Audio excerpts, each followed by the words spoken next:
በስመ አብ ወወልድ ወመንፈስ ቅዱስ አሐዱ አምላክ። ኩሉ እፅ ሰናይ ሰናየ ፍሬ ይፈሪ። ጽቡቆም ኩሉ ጽቡቅ ፍሬ የፍሪ። ወንጌለ ማቴዎስ ምዕራፍ 7 ቁጽሪ 17 ክርስቶስ ተንሥአ እሙታን በዓብይ ኃይል ወስልጣን አሰሮ ለሰይጣን አግዓዞ ለአዳም ሰላም እምይእዜሰ ኮነ ፍስሐ ወሰላም። ክርስቶስ ከሙታን ተፈልዩ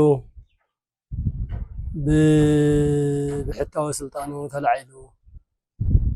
ሰይጣን አሲሩ ንአዳም ነፃ አውፂኡ እዩ እሞ እዚ እንድሕር ኮነ ካብ ዝሕዚ ሰዓት ጀሚሩ ፍጹም ሰላም ፍጹም ነፃነት ኮይነ ኣሎ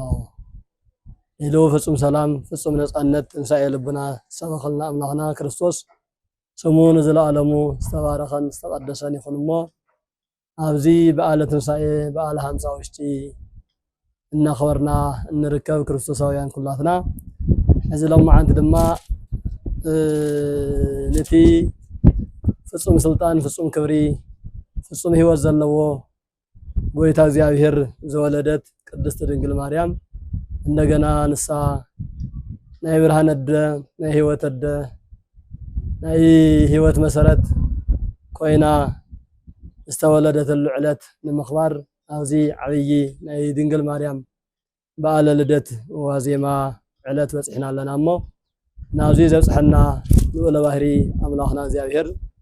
ዝተባረኸ ዝተቀደሰ ዝተወደሰ ይኹነልና። ደቅና ደቂ እግዚአብሔር ኣብ መላእ ዓለማት ኣብ መላእ ኩርናዓት ዓለማት ኮይንኩም በዚ ሚድያ ጌርኩም ትከታተሉና ኩላኻትኩም እውን ከከም ግዜ እዋን ሰዓታትኩም ደሓን ዳሓዲርኩም ደሓን ደውዒልኩም ከመይ ኣለኻትኩም እግዚአብሔር ይባርክኩም እግዚአብሔር ይቀድስኩም እግዚአብሔር ምስ ኩላትና ይኹን። ሎማዓንቲ ስለ ቅድስት ድንግል ማርያም ልደት ኣሕፀር ኣቢልና ንኣና ብዝምጥን ንኣና ብዝርድአና ቋንቋ ክንነጋገር ኢና። ልዑለ ባህሪ ኣምላኽና እግዚአብሔር ንኣይ ተናጋሪ አንደበት ሰናይ ኃይለ ቃል ንኣኻትኩም ድማ ትሰምዕሉ መንፈሳዊ አእምሮ ሃይማኖታዊ ልቦና ብሕብረት ይዓድለና ይዓድልኩም እግዚአብሔር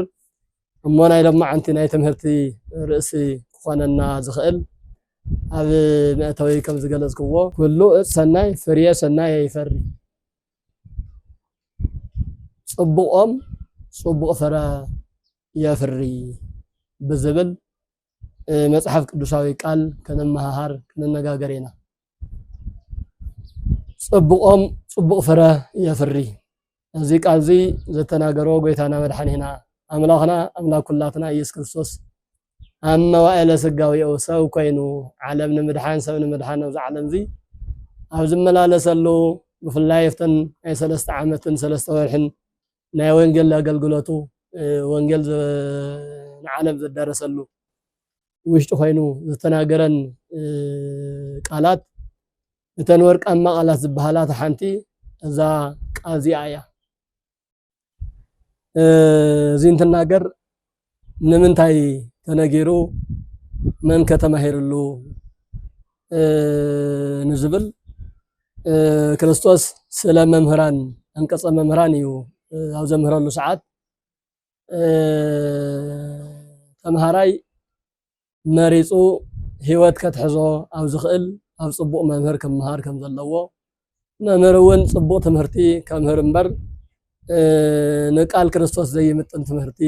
ናብ ዓለም ከይዘርእ ብፍላይ ደሞ ምእመናን መምህራኖም ፈልዮም ክፈልጡ መምህራኖም ፈልዮም ክፈልጡ መን እዩ ካብ ክርስቶስ ተለኣኸ መን እዩ ቃለ ወንጌል ተሓንጊጡ ወንጌል ጫሞ ገይሩ ወንጌል ጽላሉ ገይሩ ተተጻሓፈ መሰረት ገይሩ ናብ ህይወት ቀይሩ ከምህር ዝኽእል አለበለዚያ መድረኽ ዝወፀ መምህር እየዝበለ ኣብ ሚድያ ዝወፀ ካልእ ዝበለ ኩሉ መምህር ማለት ኣብ ዘመን እዚ ብፍላይ ከቢድ እዩ ምክንያቱ ቀሺ እንተይኮነ ቀሺ መሲሉ ዲያቆን እንተይኮነ ዲያቆን መሲሉ መምህር ከይኮነ መምህር መሲሉ መነኮስ ከይኮነ መነኮስ መሲሉ ናይ መምህራን ልብስ በመልባስ ናይ መነኮሳት ልባስ በመልባስ ናይ ቀሳውስት ናይ ዲያቆናት ልብሰ ተክህኖ በመሓዝ መስቀል በመጭባጥ ዘጭበርብር ናውዚን ዝብል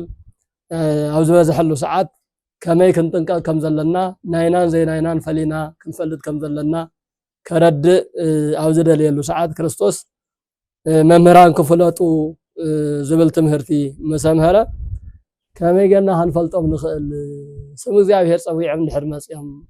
ስም ክርስቶስ ፀዊዖም ድሕር መፅኦም በቤተ ክርስቲያን መሲሎም ድሕር መፅኦም ከመይ ገና ክንፈልጦም ንዝብል ናይቶም ተምሃሮ ጥያቄ እንትምልስ ተአቀውከ እምሐሳውያን ነቢያት እለይ መጹ ሀቤኩም በአልባሰ አባግዕ ወእንተ ውስጦም ተኩላት መሰጥ ላዕላዮም ሓለው ተባግዕ መሲሎም በግዕ መሲሎም ናይ በግዕ ለምዲ ለቢሶም ካብ ዝመፁ ውሽጦም ግን ተኳሉ ነጣቅቲ ካብ ዝኾኑ ተጠንቀቁ ፍለጥዎም ተረድእዎም ከየስሕትኩም ተኸታተልዎም እናበለ ምስ መፀ ወእንፍርየሆሙ ተኣምርዎም ከመይ ንፈልጦም እንተልኩም ካብ ፍርየ ነገሮም ክትፈልጥዎም ትኽእሉ ኢኹም ካብ ኣነጋገሮኦም ካብ ኣሰባብኽኦም ካብ ላዝኦም ብፍላይ ደሞ ካብ ኣነባብራ ሂወቶም ትክክለኛታት ድዮም ዘምህርዎ ነገር ይሰርሕዎ ዶ ኢልኩም ምግንዛብ ትኽእሉ ኢኹም ምክንያቱ ነዚ ብምሳሌ ኣስረጊፁ እንትናገር ድማ ይቀስሙሁ እምኣስዋክ ኣስካለ ወእምበለስ እናበለ እዩ ዝኸይድ ይቀስሙሁ እምኣስዋክ ኣስካለ ወእምኣሜከላ በለሰ ካብ እሾኻማ ዕንጨቲ ወይኒ ዶ ክልቀም ይኽእል እዩ